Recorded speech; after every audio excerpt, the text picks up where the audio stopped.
गीता के 2000 वर्ष बाद तक धर्म के नाम पर संप्रदाय नहीं बने थे, इसीलिए गीता मजहब मुक्त है।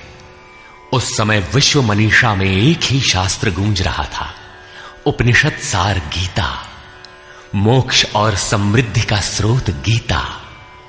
शास्त्र पढ़ने की अपेक्षा उसका श्रवण अधिक लाभदायक है, क्योंकि उच्चारण की शुद्धता इत्यादि में एकाग्रता बंट जाती है। इसीलिए सरल भाषा में रूपांतरित यथार्थ गीता के ये कैसेट आपकी सेवा में प्रस्तुत हैं। इनके श्रवण से बच्चे बच्चे में, पास पड़ोस में परमात्मा के शुभ संस्कारों का संचार होगा। आपके घर आंगन का वायुमंडल भी तपोभूमि सा सुरभित हो उठेगा।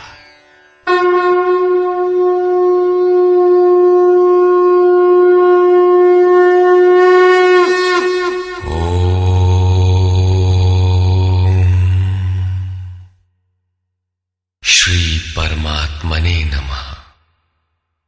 यथार्थ गीता, श्रीमद् भगवत गीता, अथाष्टमो अध्याय। 7वें अध्याय के अंत में योगेश्वर श्री कृष्ण ने कहा कि पुण्य कर्म अर्थात नियत कर्म आराधना को करने वाले योगी संपूर्ण पापों से छूटकर उस व्याप्त ब्रह्म को जानते हैं। अर्थात कर्म कोई ऐसी वस्तु है जो व्याप्त ब्रह्म की जानकारी दिलाता है। उस कर्म को करने वाले व्याप्त ब्रह्म को, संपूर्ण कर्म को, संपूर्ण अध्यात्म को, संपूर्ण अधिदैव, अधिभूत और अधियज्ञ सहित मुझको जानते हैं।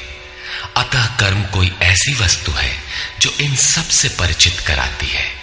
वे अंतकाल में भी मुझको ही जानते हैं। उनकी जानकारी कभी विस्मृत नहीं होती। इस पर अर्जुन ने इस अध्याय के प्रारंभ में ही उन्हीं शब्दों को दोहराते हुए प्रश्न रखा। अर्जुन उवाच।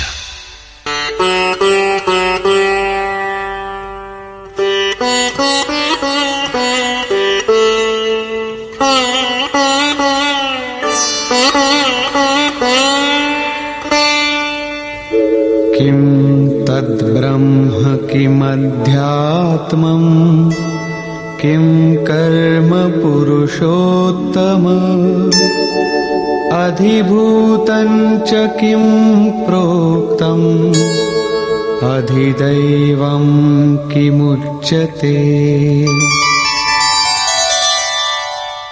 हे पुरुषोत्तम, वो ब्रह्म क्या है, अध्यात्म क्या है, कर्म क्या है, अधिभूत तथा अधिदैव किसे कहा जाता है? अधियज्ञः कथं कोत्र देहेऽस्मिन् मधुसूदन प्रयाणकाले च कथं ज्ञेयोऽसि नियतात्मभिः। हे मधुसूदन, यहां अधियज्ञ कौन है और वह इस शरीर में कैसे है? सिद्ध है कि अधियज्ञ अर्थात यज्ञ का अधिष्ठाता कोई ऐसा पुरुष है जो मनुष्य शरीर के आधार वाला है। समाहित चित्त वाले पुरुषों द्वारा अंत समय में आप किस प्रकार जानने में आते हैं? इन 7 प्रश्नों का क्रम से निर्णय देने के लिए योगेश्वर श्री कृष्ण बोले। श्री भगवान उवाच।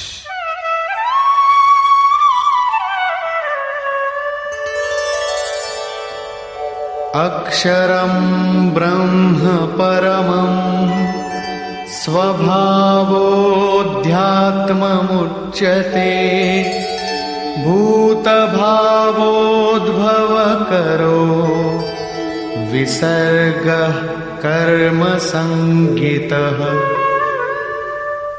अक्षरम ब्रह्म परमम, जो अक्षय है, जिसका क्षय नहीं होता, वही परम ब्रह्म है।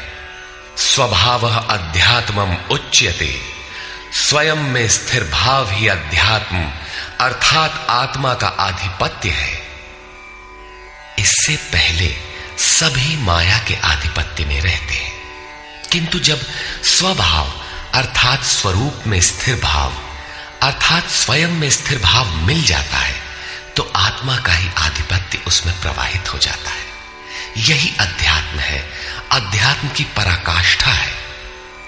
भूत भावोद्भव करा, भूतों के वे भाव जो कुछ न कुछ उद्भव करते हैं, अर्थात प्राणियों के वे संकल्प जो भले अथवा बुरे संस्कारों की संरचना करते हैं, उनका विसर्ग अर्थात विसर्जन, उनका मिट जाना ही कर्म की पराकाष्ठा है। यही संपूर्ण कर्म है जिसके लिए योगेश्वर ने कहा था, वो संपूर्ण कर्म को जानता है। वहां कर्म पूर्ण है, आगे आवश्यकता नहीं है। नियत कर्म, इस अवस्था में जबकि भूतों के वे भाव जो कुछ न कुछ रचते हैं, भले अथवा बुरे संस्कार संग्रह करते हैं, बनाते हैं, वे जब सर्वथा शांत हो जाएं, यही कर्म की संपूर्णता है। इसके आगे कर्म करने की आवश्यकता नहीं रह जाती। अतः कर्म कोई ऐसी वस्तु है जो भूतों के संपूर्ण संकल्पों को, जिनसे कुछ न कुछ संस्कार बनते हैं, उनका शमन कर देती है। कर्म का अर्थ है आराधना, चिंतन, जो यज्ञ में है। अधिभूतं क्षरो भावः पुरुषश्चाधिदैवतम् अधियज्ञोऽहमेवात्र देहे देहभृतां वर। जब तक अक्षय भाव नहीं मिलता तब तक नष्ट होने वाले संपूर्ण क्षर भाव अधिभूत अर्थात भूतों के अधिष्ठान है। वही भूतों की उत्पत्ति के कारण है। पुरुषः च अधिदैवतम, और प्रकृति से परे जो परम पुरुष है वही अधिदैव अर्थात संपूर्ण देवों, दैवी संपद का अधिष्ठाता है। दैवी संपद उसी परम देव में विलय हो जाती है। देहधारियों में श्रेष्ठ अर्जुन, इस मनुष्य तन में मैं ही अधियज्ञ अर्थात यज्ञों का अधिष्ठाता हूं। अतः इसी शरीर में अव्यक्त स्वरूप में स्थित महापुरुष ही अधियज्ञ है। योगेश्वर श्री कृष्ण एक योगी थे जो संपूर्ण यज्ञों का भोक्ता है। अंत में यज्ञ उसमें प्रवेश पा जाते हैं, वही परम स्वरूप मिल जाता है। इस प्रकार अर्जुन के 6 प्रश्नों का समाधान हुआ। अब अंतिम प्रश्न कि अंत काल में कैसे आप जानने में आते हैं जो कभी विस्मृत नहीं होते।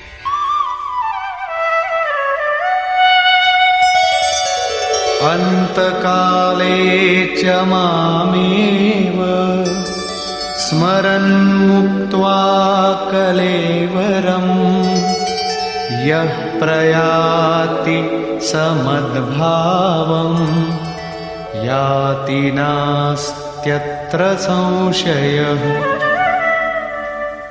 योगेश्वर श्री कृष्ण कहते हैं, जो पुरुष अंतकाल में अर्थात मन के निरोध और विलय काल में मेरा ही स्मरण करते हुए शरीर के संबंध को छोड़ अलग हो जाता है, वो मद्भावम साक्षात मेरे स्वरूप को प्राप्त होता है, इसमें संशय नहीं है। शरीर का निधन शुद्ध अंतकाल नहीं है। मरने के बाद भी शरीरों का क्रम पीछे लगा रहता है। संचित संस्कारों की सतह के मिट जाने के साथ ही मन का निरोध हो जाता है, और वो मन भी जब विलय हो जाता है तो वहीं पर अंतकाल है, जिसके बाद शरीर धारण नहीं करना पड़ता। ये क्रियात्मक है, केवल कहने से वार्ताक्रम से समझ में नहीं आता। जब तक वस्त्रों की तरह शरीर का परिवर्तन हो रहा है तब तक शरीरों का अंत कहां हुआ। मन के निरोध और निरुद्ध मन के भी विलय काल में जीते जी शरीर के संबंधों का विच्छेद हो जाता है। यदि मरने के बाद ही यह स्थिति मिलती तो श्री कृष्ण भी पूर्ण नहीं होते। उन्होंने कहा कि अनेक जन्म के अभ्यास से प्राप्ति वाला ज्ञानी साक्षात मेरा स्वरूप है। मैं वह हूं और वह मुझ में है। लेश मात्र भी उसमें और मुझ में अंतर नहीं है। यह जीते जी प्राप्ति है। जब फिर कभी शरीर न मिले वही शरीरों का अंत है। ये तो वास्तविक शरीरांत का चित्रण हुआ, जिसके पश्चात जन्म नहीं लेना पड़ता है। दूसरा शरीरांत मृत्यु है, जो लोक प्रचलित है, किंतु इस शरीरांत के पश्चात पुनः जन्म लेना पड़ता है।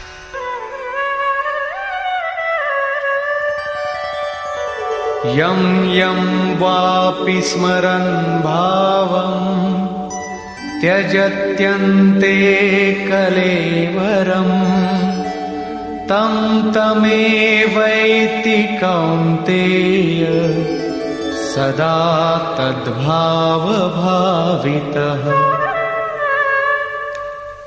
कौन्तेय, मृत्यु के समय मनुष्य जिस भी भाव को स्मरण करता हुआ शरीर को त्यागता है, उसको ही प्राप्त होता है। तब तो बड़ा सस्ता सौदा है। आजीवन मौज करें, मरने लगे तो भगवान का स्मरण कर लेंगे। किंतु श्री कृष्ण कहते हैं ऐसा होता नहीं। सदा तद्भाव भावितः, उस ही भाव का चिंतन कर पाता है जैसा जीवन भर किया है। वही विचार बरबस आ जाता है जिसका जीवन भर अभ्यास किया गया है, अन्यथा नहीं हो पाता। तस्मात् सर्वेषु कालेषु मामनुस्मर युध्य च मय्यर्पितमनो बुद्धिः मामे वैश्यस्य संशयम्। इसलिए अर्जुन, तू हर समय मेरा स्मरण कर और युद्ध कर। मुझ में अर्पित मन और बुद्धि से युक्त होकर तो निसंदेह मुझे ही प्राप्त होगा। निरंतर चिंतन और युद्ध एक साथ कैसे संभव है?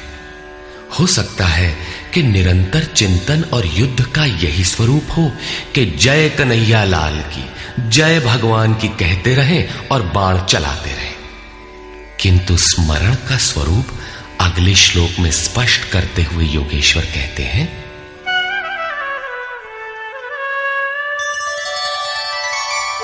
अभ्यासयोगयुक्तेन चेतसा नान्यगामिना परमं पुरुषं दिव्यं याति पार्थानुचिन्तयन्।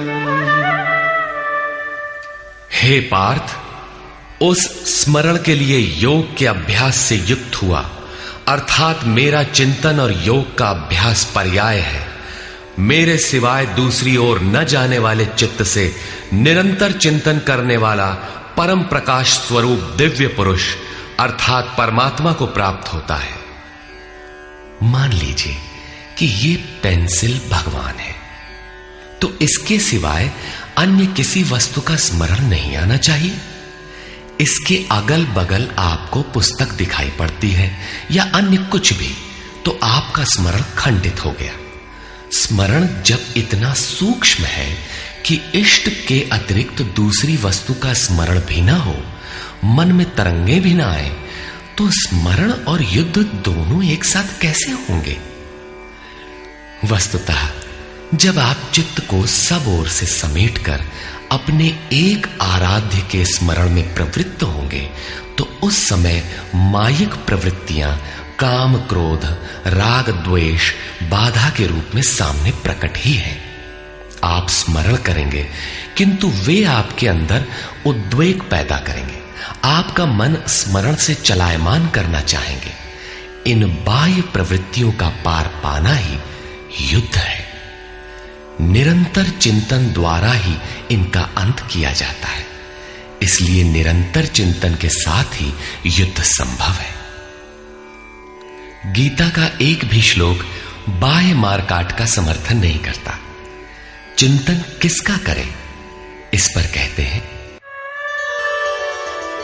कविं पुराणमनुशासितारम् अणोरणीयां समनुस्मरेत्यः सर्वस्य धातारमचिन्त्य रूपम् आदित्यनाथमव्ययम्। नित्यवर्णं तमस परस्तात्। उस युद्ध के साथ वो पुरुष सर्वज्ञ, अनादि, सबके नियंता, सूक्ष्म से भी अति सूक्ष्म, सबके धारण पोषण करने वाले किंतु अचिंत्य, अर्थात जब तक चित्त और चित्त की लहर है तब तक वो दिखाई नहीं देता।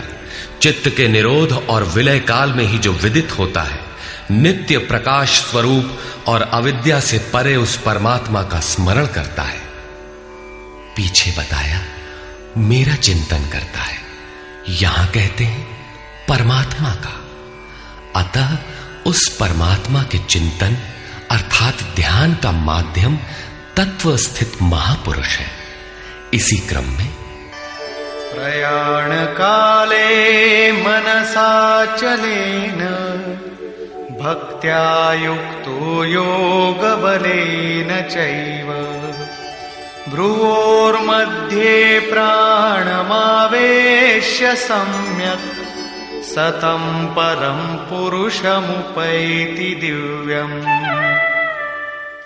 जो निरंतर उस परमात्मा का स्मरण करता है वो भक्ति युक्त पुरुष प्रयाण काले, मन के विलीन अवस्था काल में योग बल से अर्थात उसी नियत कर्म के आचरण द्वारा भ्रिकुटी के मध्य में प्राण को भली प्रकार स्थापित करके अर्थात प्राण अपान को भली प्रकार सम करके न अंदर से उद्वेग पैदा हो न बाह्य संकल्प कोई लेने वाला हो, सत रज तम भली प्रकार शांत हो, सुरत इष्ट में ही स्थित हो, उस काल में वो अचल मन अर्थात स्थिर बुद्धि वाला पुरुष उस दिव्य पुरुष परमात्मा को प्राप्त होता है। सतत स्मरणीय है कि उसी एक परमात्मा की प्राप्ति का विधान योग है। उसके लिए नियत क्रिया का आचरण ही योग क्रिया है, जिसका सविस्तार वर्णन योगेश्वर ने 4 व 6वें अध्याय में किया है। अभी उन्होंने कहा निरंतर मेरा ही स्मरण कर। कैसे करें? तो इसी योग धारणा में स्थिर रहते हुए करना है। ऐसा करने वाला दिव्य पुरुष को ही प्राप्त होता है, जो कभी विस्मृत नहीं होता। यहां इस प्रश्न का समाधान हुआ कि आप प्रयाण काल में किस प्रकार जानने में आते हैं। पाने योग्य पद का चित्रण देखें, जो गीता में स्थान स्थान पर आया है। यदक्षरं वेदविदो वदन्ति विशन्ति यद्यतयो वीतरागाः यदिच्छन्तो ब्रह्मचर्यं चरन्ति तत्ते पदं संग्रहेण प्रवक्ष्ये। वेदविद अर्थात अविदित तत्व को प्रत्यक्ष जानने वाले लोग जिस परम पद को अक्षरम अक्षय कहते हैं, वीतराग महात्मा जिसमें प्रवेश के लिए यत्नशील रहते हैं, जिस परम पद को चाहने वाले ब्रह्मचर्य का पालन करते हैं। ब्रह्मचर्य का अर्थ जननेन्द्रिय मात्र का निरोध नहीं, बल्कि ब्रह्म आचरति सब ब्रह्मचारी, बाह्य स्पर्शों को मन से त्याग कर ब्रह्म का निरंतर चिंतन स्मरण ही ब्रह्मचर्य है। जो ब्रह्म का दर्शन करा उसी में स्थान दिला शांत हो जाता है। इस आचरण से इंद्रिय संयम ही नहीं बल्कि सकलेंद्रिय संयम स्वतः हो जाता है। इस प्रकार जो ब्रह्मचर्य का आचरण करते हैं, जो हृदय में संग्रह करने योग्य है, धारण करने योग्य है, उस पद को मैं तेरे लिए कहूंगा। वो पद है क्या? कैसे पाया जाता है? इस पर योगेश्वर श्री कृष्ण कहते हैं, सर्वद्वाराणि संयम्य मनोहृदि निरुध्य च मूर्ध्याधायात्मनः प्राणम् आस्थितो योगधारणा। सब इंद्रियों के दरवाजों को रोककर अर्थात वासनाओं से अलग रहकर मन को हृदय में स्थित करके ध्यान हृदय में ही धरा जाता है, बाहर नहीं। पूजा बाहर नहीं होती। और प्राण अर्थात अंतःकरण के व्यापार को मस्तिष्क में निरोध कर योग धारणा में स्थित होकर योग को धारण किए रहना है, दूसरा तरीका नहीं है। इस प्रकार स्थित होकर ओमित्येकाक्षरं ब्रह्म व्याहरन् मामनुस्मरन् यः प्रयाति त्यजन् देहं स याति परमां गतिम्। जो पुरुष ओम इति ओम इतना ही जो अक्षय ब्रह्म का परिचायक है, उसका जाप तथा मेरा स्मरण करता हुआ शरीर का त्याग कर जाता है, वो पुरुष परम गति को प्राप्त होता है। श्री कृष्ण एक योगेश्वर परम तत्व में स्थित महापुरुष सद्गुरु थे। योगेश्वर श्री कृष्ण ने बताया कि ओम अक्षय ब्रह्म का परिचायक है, तू उसका जप कर और ध्यान मेरा कर। प्राप्ति के हर महापुरुष का नाम वही होता है जिसे वो प्राप्त है, इसलिए नाम ओम का बताया और रूप अपना। योगेश्वर ने कृष्ण कृष्ण जपने का निर्देश नहीं दिया। कालांतर में भावुकों ने उनका भी नाम जपना आरंभ कर दिया और अपनी श्रद्धा के अनुसार उसका फल भी पाते हैं। जैसा कि मनुष्य की श्रद्धा जहां टिक जाती है, वहां मैं ही उसकी श्रद्धा को पुष्ट करता तथा मैं ही फल का विधान भी करता हूं। श्री कृष्ण ओम पर बल देते हैं। ओहम स ओम, अर्थात वो सत्ता मेरे भीतर है। ये ओम भी उस परम सत्ता का परिचय देकर शांत हो जाता है। वास्तव में उस प्रभु के अनंत नाम है, किंतु जप के लिए वही नाम सार्थक है जो छोटा हो, श्वास में ढल जाए और एक परमात्मा का ही बोध कराता हो। उससे भिन्न अनेक देवी देवताओं की अविवेकपूर्ण कल्पना में उलझाकर लक्ष्य से दृष्टि न हटाते। प्रारंभिक साधक नाम तो जपते हैं, किंतु महापुरुष के स्वरूप का ध्यान करने में हिचकते हैं। वे अपनी अर्जित मान्यताओं का पूर्वाग्रह छोड़ नहीं पाते। वे किसी अन्य देवता का ध्यान करते हैं जिसका योगेश्वर श्री कृष्ण ने निषेध किया है। अतः पूर्ण समर्पण के साथ किसी अनुभवी महापुरुष की शरण लें। पुण्य पुरुषार्थ सबल होते ही कुतर्कों का शमन और यथार्थ क्रिया में प्रवेश मिल जाएगा। योगेश्वर श्री कृष्ण के अनुसार इस प्रकार ओम के जप और परमात्म स्वरूप सद्गुरु के स्वरूप का निरंतर स्मरण करने से मन का निरोध और विलय हो जाता है और उसी क्षण शरीर के संबंध का त्याग हो जाता है। केवल मरने से शरीर पीछा नहीं छोड़ता। अनन्यचेता सततम यो मां स्मरति नित्यशः तस्याहं सुलभः पार्थ नित्ययुक्तस्य योगिनः। मेरे अतिरिक्त और कोई चित्त में है ही नहीं। उस अन्य किसी का चिंतन न करता हुआ अर्थात अनन्य चित्त से स्थिर हुआ जो अनवरत मेरा स्मरण करता है, उस नित्य मुझसे युक्त योगी के लिए मैं सुलभ हूं। आपके सुलभ होने से क्या मिलेगा? मामुपेत्य पुनर्जन्म दुःखालयम् शाश्वतम् नाप्नुवन्ति महात्मानः संसिद्धिं परमां गताः। मुझे प्राप्त कर वे दुखों के स्थान स्वरूप क्षणभंगुर पुनर्जन्म को प्राप्त नहीं होते, बल्कि परम सिद्धि को प्राप्त होते हैं। अर्थात मुझे प्राप्त होना अथवा परम सिद्धि को प्राप्त होना एक ही बात है। केवल भगवान ही ऐसे हैं जिन्हें पाकर उस पुरुष का पुनर्जन्म नहीं होता। फिर पुनर्जन्म की सीमा कहां तक है?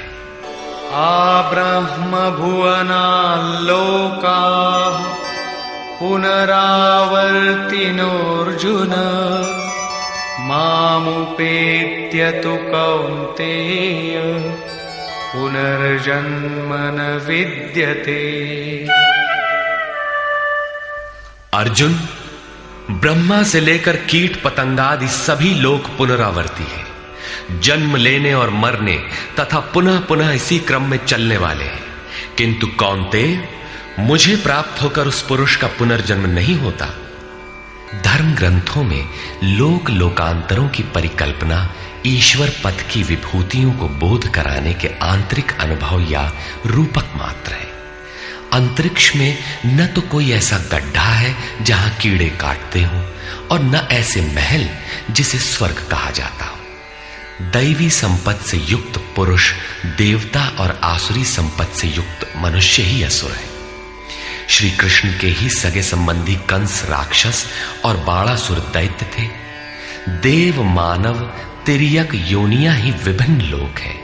श्री कृष्ण के ही अनुसार ये जीवात्मा मन सहित पांचों इंद्रियों को लेकर जन्म जन्मांतर के संस्कारों के अनुरूप नया शरीर धारण कर लेता है।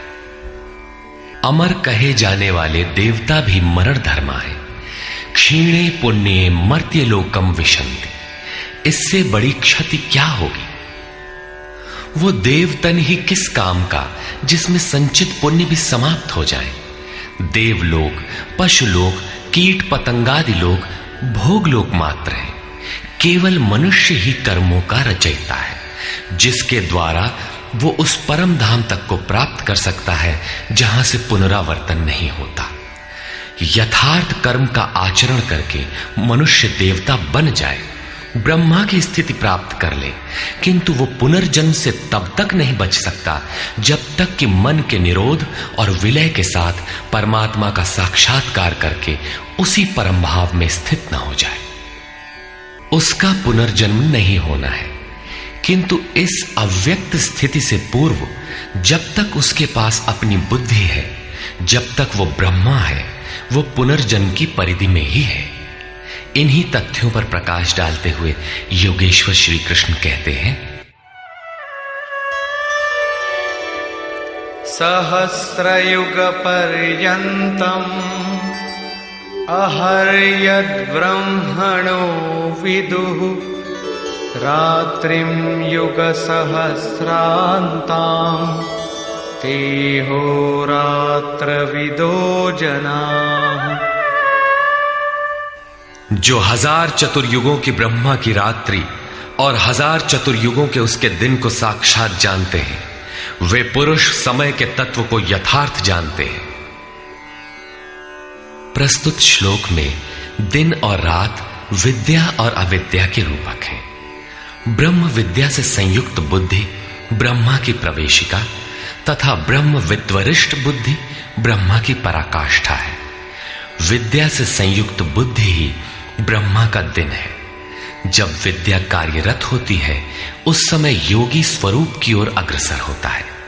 अंतःकरण की सहस्रों प्रवृत्तियों में ईश्वरीय प्रकाश का संचार हो उठता है। इस प्रकार अविद्या की रात्रि आने पर अंतःकरण की सहस्रों प्रवृत्तियों में माया का द्वंद्व प्रवाहित होता है। प्रकाश और अंधकार की यहीं तक सीमा है। इसके पश्चात न तो अविद्या रह जाती है और न विद्या ही। वो परम तत्व परमात्मा विदित हो जाता है। जो इसे तत्व से भली प्रकार जानते हैं, वे योगी जन काल के तत्व को जानने वाले हैं कि कब अविद्या की रात होती है, कब विद्या का दिन आता है, काल का प्रभाव कहां तक है अथवा समय कहां तक पीछा करता है। प्रारंभिक मनीषी अंतःकरण को चित्त अथवा कभी कभी केवल बुद्धि कहकर संबोधित करते थे। कालांतर में अंतःकरण का विभाजन मन, बुद्धि, चित्त और अहंकार की 4 प्रमुख वृत्तियों में किया गया। वैसे अंतःकरण की प्रवृत्तियां अनंत हैं। बुद्धि के अंतराल में ही अविद्या की रात्रि होती है और उसी बुद्धि में विद्या का दिन भी होता है। यही ब्रह्मा की रात्रि और दिन है। जगत रूपी रात्रि में सभी जीव अचेत पड़े हैं। प्रकृति में विचरण करती हुई उनकी बुद्धि उस प्रकाश स्वरूप को नहीं देख पाती, किंतु योग का आचरण करने वाले योगी इससे जग जाते हैं। वे स्वरूप की ओर बढ़ते हैं।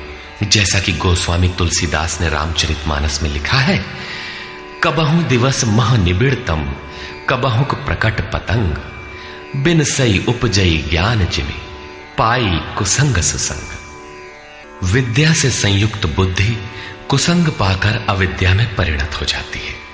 पुनः सुसंग से विद्या का संचार उसी बुद्धि में हो जाता है। ये उतार चढ़ाव पूर्ति पर्यंत लगा रहता है। पूर्ति के पश्चात न बुद्धि है न ब्रह्मा, न रात रहती है न दिन। यही ब्रह्मा के दिन रात का रूपक है। न हजारों साल की लंबी रात होती है, न हजारों चतुर्युग का दिन ही होता है, और न कहीं कोई चार मुंह वाला ब्रह्मा ही है। बुद्धि की उपर्युक्त चार क्रमिक अवस्थाएं ही ब्रह्मा के चार मुख और अंतःकरण की चार प्रमुख प्रवृत्तियां ही उनके चतुर्युग हैं। रात और दिन इन्हीं प्रवृत्तियों में होते हैं। जो पुरुष इसके भेद को तत्व से जानते हैं, वे योगी जन काल के भेद को जानते हैं कि काल कहां तक पीछा करता है और कौन पुरुष काल से भी अतीत हो जाता है। रात्रि और दिन, अविद्या और विद्या में होने वाले कार्य को योगेश्वर श्री कृष्ण स्पष्ट करते हैं।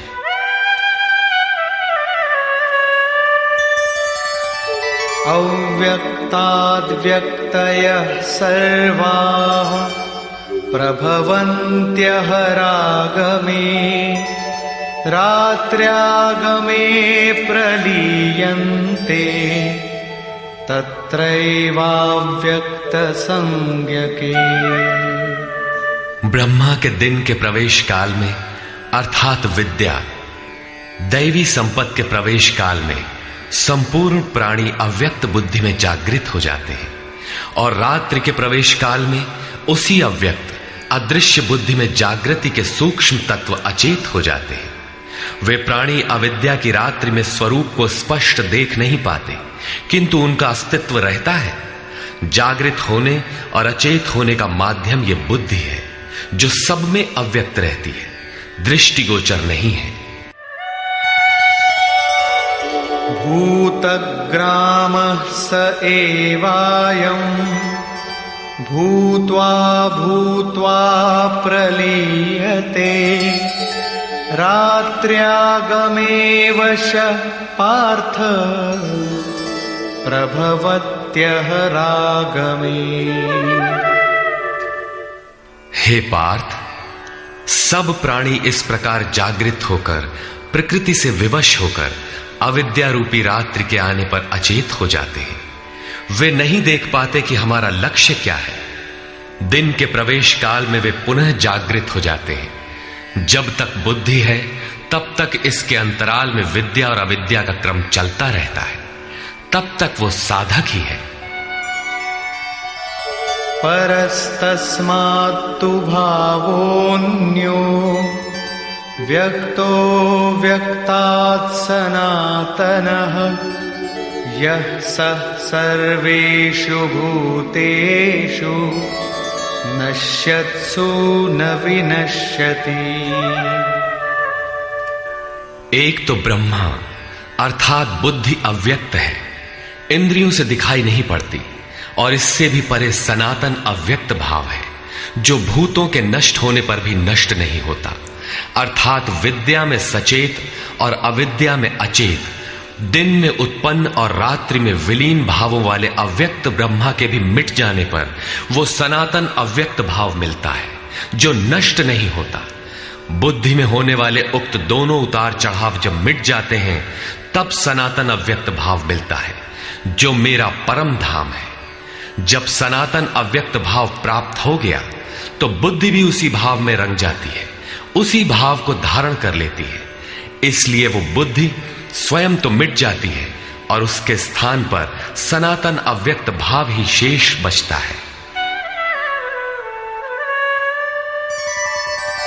अव्यक्तोऽक्षर इत्युक्तः तमाहुः परमां गतिम्, यं प्राप्य न निवर्तन्ते तद्धाम परमं मम। उस सनातन अव्यक्त भाव को अक्षर अर्थात अविनाशी कहा जाता है, उसी को परम गति कहते हैं। वही मेरा परम धाम है, जिसे प्राप्त होकर मनुष्य पीछे नहीं आते, उनका पुनर्जन्म नहीं होता। इस सनातन अव्यक्त भाव की प्राप्ति का विधान बताते हैं। पुरुष स पर पार्थ भक्त्या लभ्यस्त्वनन्यया यस्यान्तस्थानि भूतानि येन सर्वमिदं ततम्। पार्थ, जिस परमात्मा के अंतर्गत संपूर्ण भूत है, जिससे संपूर्ण जगत व्याप्त है, सनातन अव्यक्त भाव वाला वो परम पुरुष अनन्य भक्ति से प्राप्त होने योग्य है। अनन्य भक्ति का तात्पर्य है कि परमात्मा के सिवाय अन्य किसी का स्मरण न करते हुए उनसे जुड़ जाए। अनन्य भाव से लगने वाले पुरुष भी कब तक पुनर्जन्म की सीमा में हैं और कब वे पुनर्जन्म का अतिक्रमण कर जाते हैं, इस पर योगेश्वर कहते हैं। यत्र काले त्वनावृत्तिम् आवृत्तिं चैव योगिनः प्रयाता यान्ति तं कालं वक्ष्यामि भरतर्षभ। हे अर्जुन, जिस काल में शरीर त्याग कर गए हुए योगी जन पुनर्जन्म को नहीं पाते और जिस काल में शरीर त्यागने पर पुनर्जन्म पाते हैं, मैं अब उस काल का वर्णन करता हूं।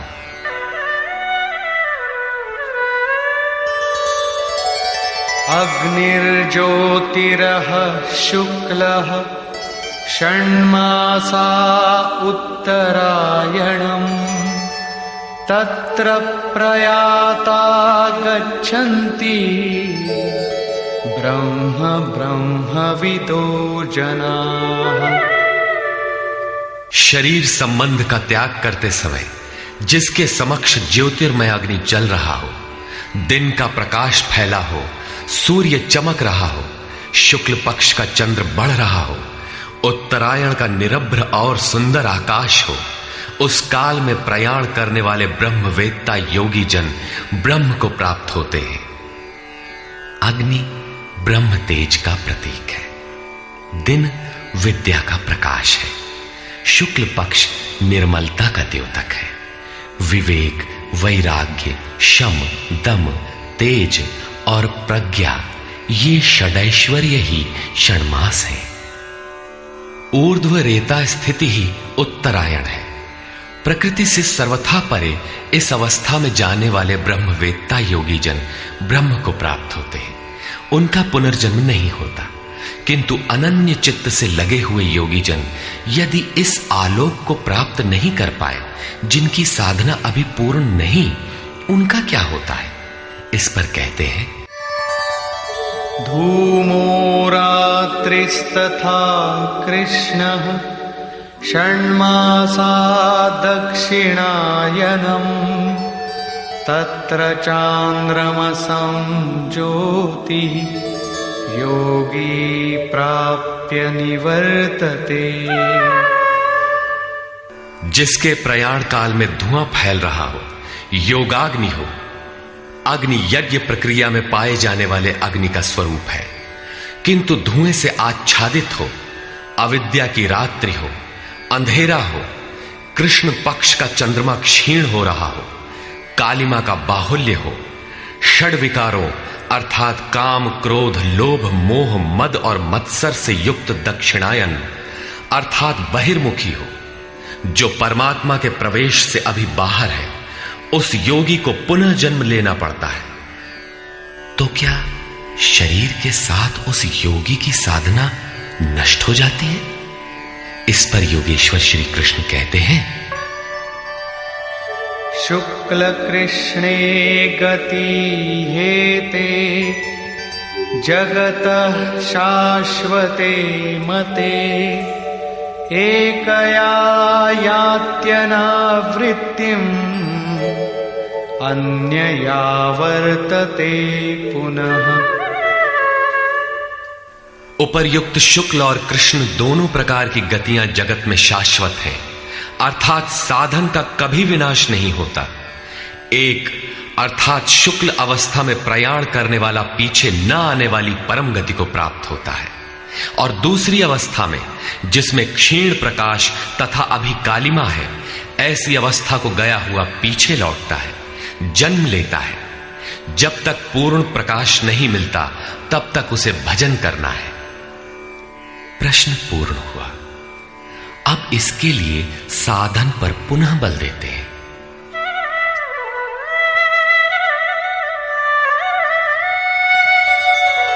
नैते श्रुति पार्थ जानन् योगी मुह्यति कश्चन तस्मात् सर्वेषु कालेषु योगयुक्तो भवार्जुन।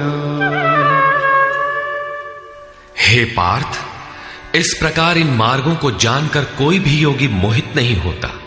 वो जानता है कि पूर्ण प्रकाश पा लेने पर ब्रह्म को प्राप्त होगा और क्षीण प्रकाश रहने पर भी पुनर्जन्म में साधन का नाश नहीं होता। दोनों गतियां शाश्वत हैं। अतः अर्जुन, तो सब काल में योग से युक्त हो, अर्थात निरंतर साधन कर। वेदेषु यज्ञेषु तपस्सु चैव दानेषु यत् पुण्यफलं प्रदिष्टम् अत्येति तत्सर्वमिदं विदित्वा योगी परं स्थानमुपैति चाद्यम्। इसको साक्षात्कार सहित जानकर, मानकर नहीं, योगी वेद, यज्ञ, तप और दान के पुण्य फलों का निसंदेह अतिक्रमण कर जाता है और सनातन परम पद को प्राप्त होता है। अविदित परमात्मा की साक्षात जानकारी का नाम वेद है। वो अविदित तत्व जब विदित हो ही गया तो अब कौन किसे जाने। अतः विदित होने के पश्चात वेदों से भी प्रयोजन समाप्त हो जाता है, क्योंकि जानने वाला भिन्न नहीं है। यज्ञ अर्थात आराधना की नियत क्रिया आवश्यक थी, किंतु जब वो तत्व विदित हो गया तो किसके लिए भजन करें। मन सहित इंद्रियों को लक्ष्य के अनुरूप तपाना तप है। लक्ष्य प्राप्त होने पर किसके लिए तप करें।